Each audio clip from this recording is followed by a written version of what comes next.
অবস্থায় দাঁড়াইবে, আমার জবান যখন আল্লাহ তাআলা বন্ধ করে দিবে, আমার হাত যেন আমার শাহাদাতের সাক্ষী দেয়, আমার চোখ যেন আমার শাহাদাতের সাক্ষ্য দেয়, আমার যেন গর্দান আমার শাহাদাতের সাক্ষ্য দেয়।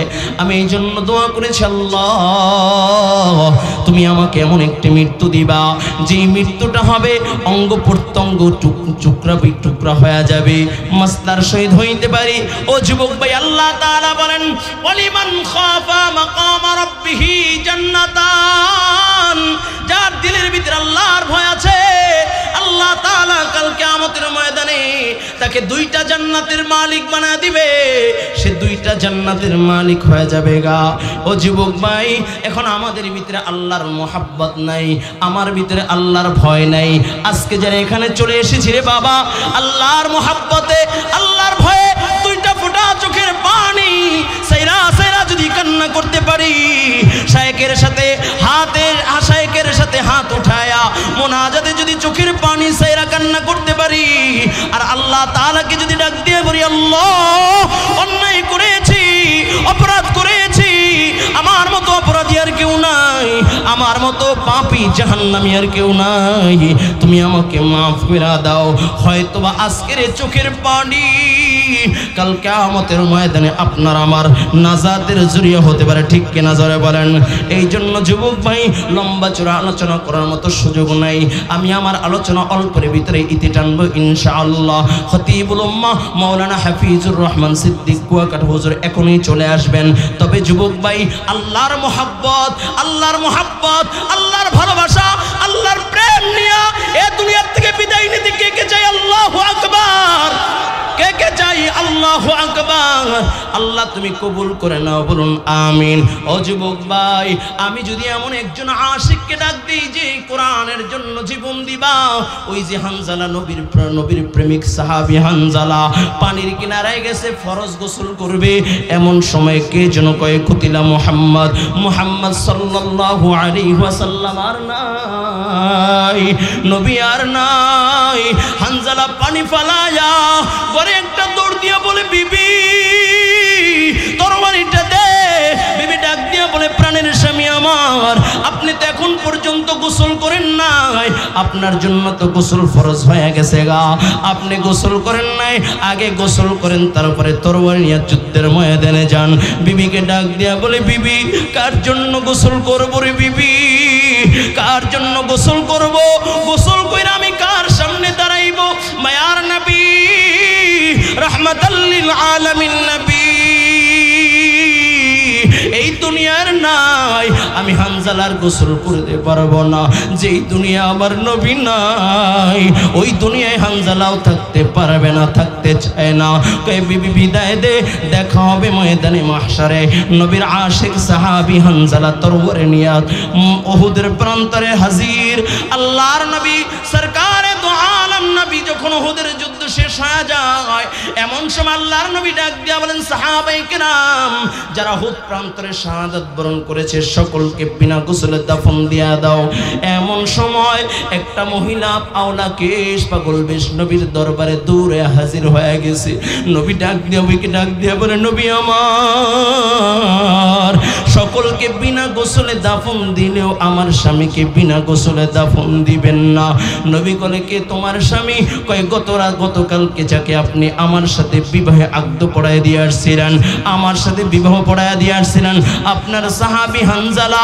কয় আমার হানজালাকে তো আমি বাড়িতে রেখে আসছি, আমার হানজালা কেন এসেছে? কয় ইয়া রাসূলুল্লাহ, ইয়া হাবিবাল্লাহ, আপনার শাহাদাতের কথা শুই না ফরজ গোসল রাইখা ময়দানে হাজির হয়ে গেছে গা।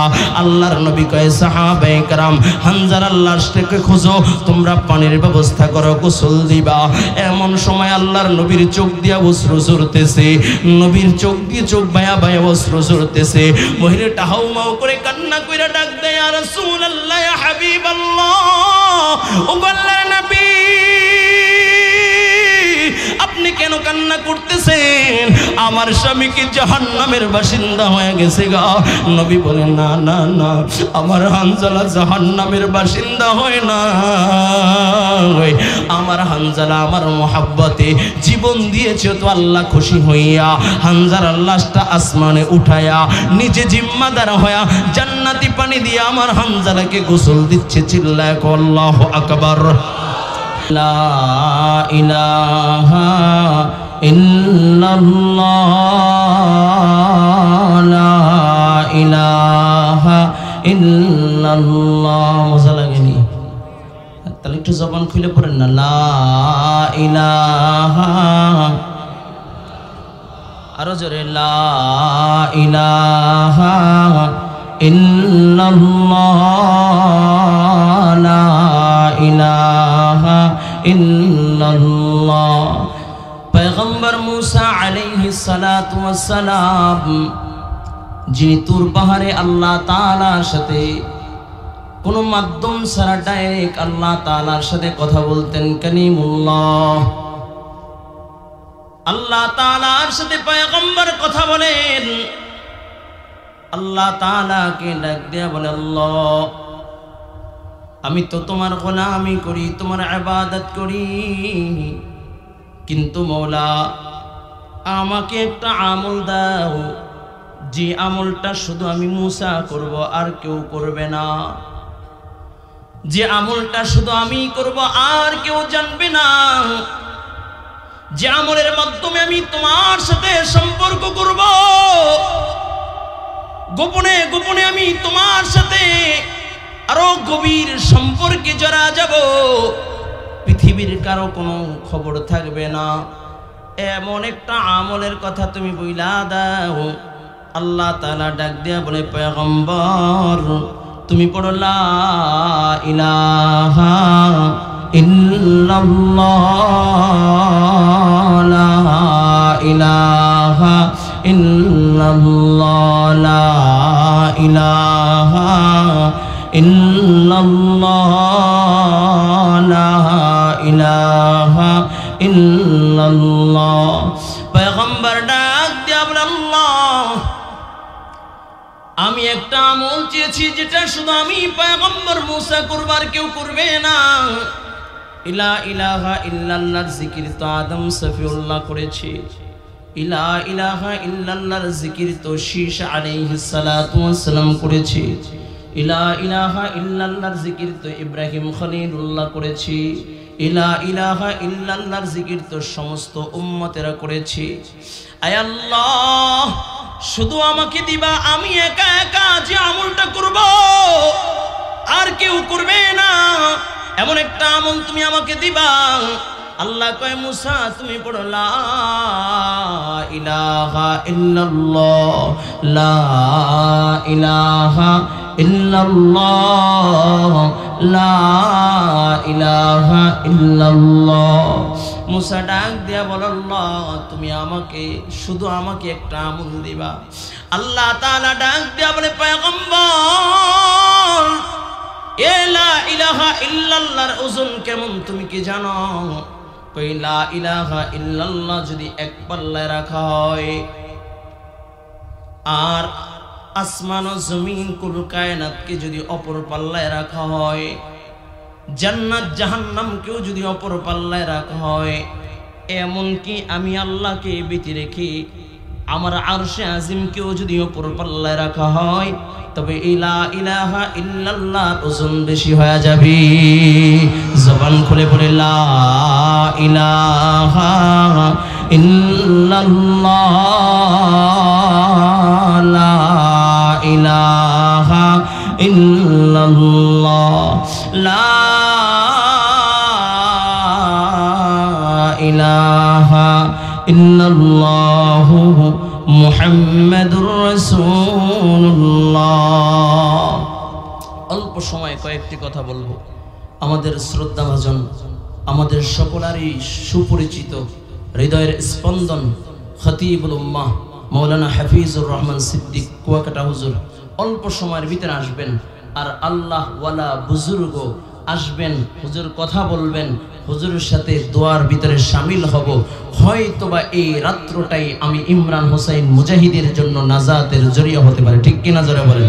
মুকদ্দর পর নজর শিকওয়া নহো নুমিদি জাফলে হলমে হুয়া ইরফাসে निगाहे मर्द मोमिन से बदल जाती है तकदीरी, निगाहे मर्द मोमिन से बदल जाती है तकदीरी। अल्लाह वाला बुजुर्गদের নজরের বদৌলতে আল্লাহ তাআলা বান্দার তাকদীর পাল্টায় দেয়। বলুন সুবহানাল্লাহ। আর জোরে বলুন আল্লাহু আকবার। আর জোরে আওয়াজ করে বলুন আল্লাহু আকবার। এ মিয়া, আমরা দোয়া করি, আমাদের দোয়া কবুল হয় না। আমরা ইবাদত করি, কিন্তু ইবাদতের ভিতরে মজা পাই না। আমরা দোয়ার ভিতরে শামিল হতে চাইলেও শামিল হতে পারি না, দোয়া করতে চাইলেও করি না, নানা ধরনের বাধা চলে আসে। অথচ হাদিসের ভিতরে আছে আদ-দুআউ ওয়াল ইবাদাত, দোয়া ও ইবাদত। মিয়া আল্লাহ ওয়ালা বুজুর্গদের মজলিসে বসলে আল্লাহ তাআলা খুশি হয়ে যায়। আল্লাহ ওয়ালা বুজুর্গদের নজরের বদৌলতে আল্লাহ তাআলা বান্দার তাকদীর পাল্টায় দেয়। বলুন সুবহানাল্লাহ। আর এখন তো একদল ফিতনাবাজ বের হয়েছে, কয় এই এত সম্মিলিত দোয়া করা দরকার নাই, দোয়া করা বিদআত, অমুক ইত্যাদি বিদআত, জিকির করা বিদআত, সম্মিলিত মুনাজাত বিদআত ইত্যাদি ইত্যাদি। আছে কি নাই? আছে কি নাই? তুমি আমি দোয়া করলে দোয়া কবুল হয় না, অথচ আমাদের আকাবের, আমাদের বুজুর্গরা দোয়া করলে সাথে সাথে দোয়া কবুল হয়ে যেত। কারণ হইল তোমার আমার ভিতরে আল্লাহর মহব্বত নাই, আল্লাহর ভয় নাই। রাসূলের দুইজন সাহাবী, প্রসিদ্ধ দুইজন সাহাবী, হযরতে সাদ বিন আবি ওয়াক্কাস রাদিয়াল্লাহু তাআলা আনহু, আব্দুল্লাহ ইবনে জাহাশ রাদিয়াল্লাহু তাআলা আনহু, রাসূলের দুইজন সাহাবী উহুদের যুদ্ধে যাচ্ছেন। এমন সময় একে অপরকে ডাক দেয়া বলে, সাদ বিন আবি ওয়াক্কাস রাদিয়াল্লাহু তাআলা আনহু ডাক দেয়া বলে, ভাই উহুদ প্রান্তরে যুদ্ধে যাচ্ছি, এখন সময়টা বড় গুরুত্বপূর্ণ সময়, এই সময় দোয়া করলে আল্লাহ তাআলা দোয়া কবুল করে নিবে। ভাইরে, আমি দোয়া করব, তুমি আমার দোয়ার সাথে সাথে আমিন আমিন বলবা, আর তুমি দোয়া করবা আর আমি তোমার সাথে আমিন আমিন বলবো। সুবহানাল্লাহ। আর জোরে কোন সুবহানাল্লাহ। আব্দুল সাদ বিন আবি ওয়াক্কাস রাদিয়াল্লাহু তাআলা আনহু এই বলে হাত উঠে ফেললেন, মনে মনে দোয়া করতেছেন। আর দোয়ার সাথে সাদ বিন আবি ওয়াক্কাসের সাথে আব্দুল্লাহ ইবনে জাহাশ রাদিয়াল্লাহু তাআলা আমিন আমিন বলতেছেন। আবার আব্দুল্লাহ ইবনে জাহাশ রাদিয়াল্লাহু তাআলা আনহু দোয়া করতেছেন, সাদ বিন আবি ওয়াক্কাস রাদিয়াল্লাহু তাআলা আমিন আমিন বলতেছেন। মুনাজাত শেষ। সাদ বিন আবি ওয়াক্কাস রাদিয়াল্লাহু তাআলা আনহু ডাক দিয়ে বলে, ভাই তুমি কি দোয়া করেছো? আর আমি কি দোয়া করেছি একটু জানা দরকার। যেহেতু যুদ্ধের ময়দানে নেমে যাব, আর জিন্দেগিতে কোনোদিন দেখা হয় কি হয় না জানি না, হয়তোবা কে শাহাদাত বরণ করতে পারি বা দুজন শাহাদাত বরণ করতে পারি।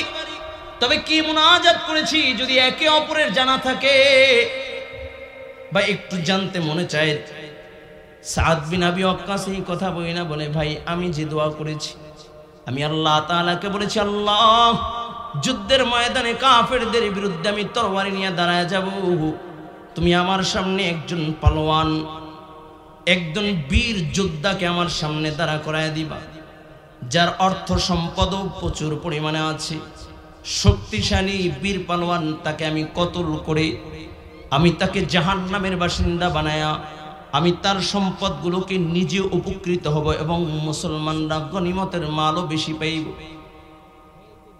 সাদ বিন আবি ওয়াক্কাস বলে, আমি দোয়া করেছি। সাদ বিন আবি ওয়াক্কাস বলে, ভাই তুমি কি দোয়া করেছো?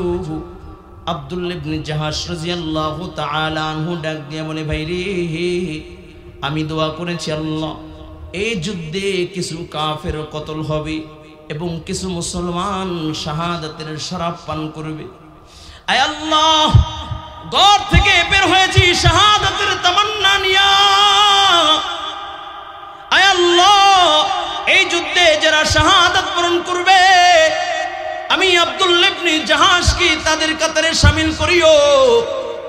শুধু শামিল করাইবা তা নয় গো আল্লাহ, কাল কিয়ামতের ময়দানে যখন আমি দাঁড়াইব, আমার অঙ্গ প্রত্যঙ্গগুলো আমার বিপক্ষে সাক্ষী দেওয়া শুরু করে দিবে।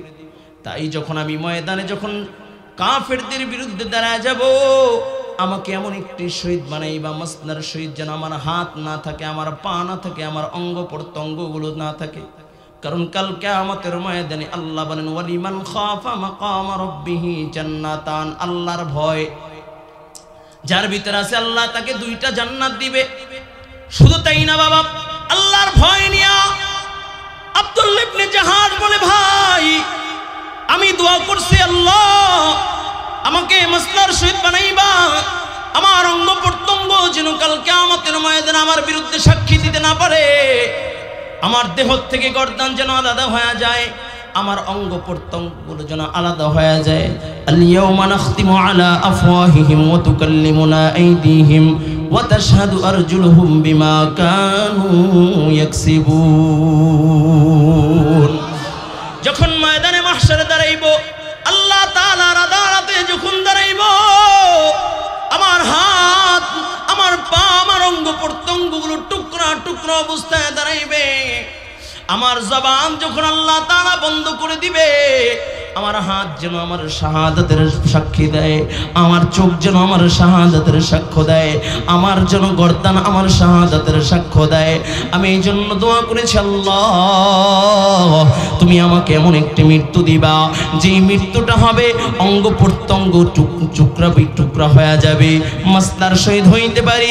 ও যুবক ভাই, আল্লাহ তাআলা বলেন, ওয়ালিমান খাফা মাকাম রাব্বিহি জান্নাতান, যার দিলের ভিতরে আল্লাহর ভয় আছে, আল্লাহ তাআলা কাল কিয়ামতের ময়দানে তাকে 2টা জান্নাতের মালিক বানায় দিবে, সে 2টা জান্নাতের মালিক হয়ে যাবে গা। ও যুবক ভাই, এখন আমাদের ভিতরে আল্লাহর মোহাব্বত নাই, আমার ভিতরে আল্লাহর ভয় নাই। আজকে যারা এখানে চলে এসেছি রে বাবা, আল্লাহর মোহাব্বতে, আল্লাহর ভয়ে 2টা ফোঁটা চোখের পানি সাইরা সাইরা যদি কান্না করতে পারি, শায়েকের সাথে হাত উঠায়া মোনাজাতে যদি চোখের পানি সাইরা কান্না করতে পারি, আর আল্লাহ তাআলাকে যদি ডাক দিয়ে বলি, আল্লাহ অন্যায় করেছি, অপরাধ করেছি, আমার মতো অপরাধী আর কেউ নাই, আমার মতো পাপী জাহান্নামী আর কেউ নাই, তুমি আমাকে মাফ করে দাও, হয়তোবা আজকের চোখের পানি কাল কিয়ামতের ময়দানে আপনার আমার নাজাতের জরিয়া হতে পারে। ঠিক কিনা জোরে বলেন। এই জন্য যুবক ভাই, লম্বা চূড়া আলোচনা করার মতো সুযোগ নাই, আমি আমার আলোচনা অল্পের ভিতরে ইতি টানবো ইনশাআল্লাহ। খতিবুল উম্মাহ মাওলানা হাফিজুর রহমান সিদ্দিক কুয়াকাটা হুজুর এখনই চলে আসবেন। তবে যুবক ভাই, আল্লাহর মোহাব্বত, আল্লাহর মোহাব্বত, আল্লাহর ভালোবাসা, আল্লাহর প্রেম নিয়ে এ দুনিয়ার থেকে বিদায় নিতে কে কে চাই? আল্লাহু আকবার। কে কে চাই? আল্লাহু আকবার। আল্লাহ তুমি কবুল করে নাও, বলুন আমিন। ও যুবক ভাই, আমি যদি এমন একজন আশিককে ডাক দিই যে কোরআনের জন্য জীবন দিবা, ওই যে হানজালা, নবীর প্রেমিক সাহাবী হানজালা পানির কিনারায় গেছে ফরজ গোসল করবে, এমন সময় কে যেন কয়, কুতিলা মুহাম্মদ সাল্লাল্লাহু আলাইহি ওয়াসাল্লাম আর নাই, নবী আর নাই। হানজালা পানি ফালায়া ঘরে একটা দৌড় দিয়া বলে, বিবি তরবারিটা দে। বিবি ডাক দিয়া বলে, প্রাণের স্বামী আমার, আপনি তো এখন পর্যন্ত গোসল করেন নাই, আপনার জন্য তো গোসল ফরজ হয়ে গেছে গা, আপনি গোসল করেন নাই, আগে গোসল করেন, তারপরে তরবারি নিয়ে যুদ্ধের ময়দানে যান। বিবিকে ডাক দিয়া বলে, বিবি কার জন্য গোসল করবো রে বিবি, কার জন্য গোসল করব? গোসল কইরা আমি কার সামনে দাঁড়াইব? মায়ার নবী, রাহমাতাল লিল আলামিন নবী এই দুনিয়ার নাই, আমি হানজালার গোসল করতে পারবো না। যেই দুনিয়া আমার নবী নাই, ওই দুনিয়ায় হানজালাও থাকতে পারবে না, থাকতে চায় না। কই বিবি বিদায় দে, দেখা হবে ময়দানে মাহশারে। নবীর আশিক সাহাবী হানজালা তরবারি নিয়ে উহুদের প্রান্তরে হাজির। আল্লাহর নবী সরকারে দু আলম নবী নবী যখন উহুদের যুদ্ধ শেষ হয়ে যায়, এমন সময় আল্লাহর নবী ডাক দিয়া বলেন, সাহাবায়ে কেরাম যারা উহুদ প্রান্তরে শাহাদাত বরণ করেছে সকলকে বিনা গোসলে দাফন দিয়া দাও। এমন সময় একটা মহিলা আওলা কেশ পাগল বেশ নবীর দরবারে দূরে হাজির হয়ে গেছে। নবী ডাক দিয়া বলে, নবী আমার সকলকে বিনা গোসলে দাফন দিলেও আমার স্বামীকে বিনা গোসলে দাফন দিবেন না। নবী বলে, কে তোমার স্বামী? কয় গতকালকে যাকে আপনি আমার সাথে বিবাহে আগদ পড়ায় দিয়ে আসছিলেন, আমার সাথে বিবাহ পড়ায় দিয়ে আসছিলেন, আপনার সাহাবী হানজালা। কয় আমার হানজালাকে তো আমি বাড়িতে রেখে আসছি। আমার হানজালা কেন এসেছে? কয় ইয়া রাসূলুল্লাহ, ইয়া হাবিবাল্লাহ, আপনার শাহাদাতের কথা শুই না ফরজ গোসল রাইখা ময়দানে হাজির হয়ে গেছে গা। আল্লাহর নবী কয়, সাহাবায়ে কেরাম হানজালার লাশটাকে খোঁজো, তোমরা পানির ব্যবস্থা করো, গোসল দিবা। এমন সময় আল্লাহর নবীর চোখ দিয়া অশ্রু ঝরতেছে, নবীর চোখ দিয়ে চোখ বায়া বায়া অশ্রু ঝরতেছে। মহিলাটা হাউমাউ করে কান্না কইরা ডাক দেয়, ইয়া রাসূলুল্লাহ, ইয়া হাবিবাল্লাহ, ও আল্লাহর নবী আপনি কেন কান্না করতেছেন? আমার স্বামী কি জাহান্নামের বাসিন্দা হয়ে গেছে গা? নবী বলেন, না না না, আমার হানজালা জাহান্নামের বাসিন্দা হয় না। আমার হানজালা আমার মোহাব্বতে জীবন দিয়েছে, তো আল্লাহ খুশি হইয়া হানজালার লাশটা আসমানে উঠায়া নিজে জিম্মাদার হইয়া জান্নাতি পানি দিয়ে আমার হানজালাকে গোসল দিচ্ছে। চিল্লায় আল্লাহু আকবার, আর জোরে বল আল্লাহু আকবার। হযরত আলী রাদিয়াল্লাহু তাআলা আনহু বলেন, নবীর এই কথা শুনি না যখন হানজালার লাশ যখন দুনিয়া এসেছে, আমি পরীক্ষা করার জন্য গেলাম, দেখি হানজালার চুল বায়া বায়া, দাড়ি বায়া বায়া, জান্নাতি পানি টপকায়া টপকায়া পড়তেছে। বলুন সুবহানাল্লাহ। এ যুবক ভাই, আল্লাহর নবী রাহমাতাল লিল আলামিন নবী মুহাম্মদুর রাসূলুল্লাহ সাল্লাল্লাহু আলাইহি ওয়াসাল্লাম বলেন, ইদা উদিআল মাইয়িতু ফি কবরিহি জাআল কুরআনু ইনদা রাসিহি। রাসূল বলেন, যখন কোনো মাইয়িত দুনিয়া থেকে বিদায় নেয় আর ওই মাইয়িতের সাথে যদি কোরআনের সাথে সম্পর্ক থাকে, ওই মাইয়িতের সাথে যদি কোরআনের সাথে প্রেম ভালোবাসা থাকে, মাইয়িতকে যখন অন্ধকার কবরে শোয়াইবে, অন্ধকার কবরে যখন রাখবে, কোরআন তার মাথার সামনে চলে আসবে। মুনকার নেকির যখন প্রশ্ন করবে, মান রব্বুকা মান দীনুকা, কোরআন ডাইকা ডাইকা বলে, রে মুনকার নেকির, এ মাইয়িতের সাথে আমার সাথে সম্পর্ক বড় ভালো, এ মাইয়িতের সাথে আমার সাথে সম্পর্ক বড় ভালো, তার তুমি ডিস্টার্ব কইরো না, যত প্রশ্ন আছে আমার কাছে করো, আমি প্রশ্নের জবাব দিয়া দিব। ও যুবক ভাই, কোরআন যদি জবাব দেয় কোনো ভয় থাকে? আরো জোরে বলো, ভয় থাকে? এই কোরআনকে মোহাব্বত কইরা, কোরআনকে ভালোবাসা সাহিবুল কোরআন হইয়া দুনিয়া থেকে বিদায় নিতে চাই কে কে? আল্লাহু আকবার।